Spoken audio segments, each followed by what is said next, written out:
ስለ ሐዋርያት ሥራ ደግሞ ልንገራችሁ። የሐዋርያት ሥራን የጻፈው ቅዱስ ሉቃስ ነው። ሉቃስ በሉቃስ ወንጌል ውስጥ ለኢየሱስ ክርስቶስ ሕይወትና አስተምህሮ ከጻፈ በኋላ ደቀ መዛሙርቱ ደግሞ እንዴት የኢየሱስ ክርስቶስን አስተምህሮ ለዓለም እንዳስፋፉ እንደዚሁም የቤተ ክርስቲያን ታሪክና የሐዋርያትን ሥራ ጻፈ።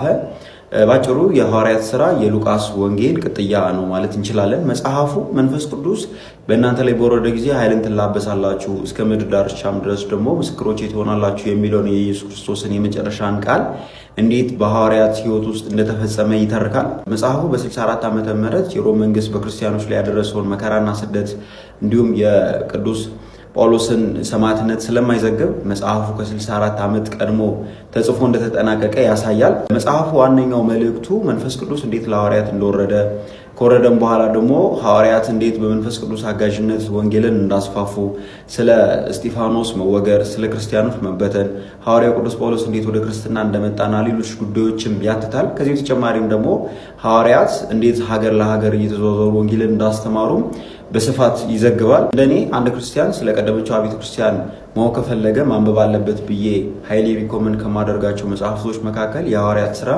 ዋነኛው ነው። እናንተ ደግሞ ቀረ የምትሉት ነገር ካለ በኮሜንት ሴክሽን አስፍሩ። ፎሎ ማድረጉን እንዳረሱ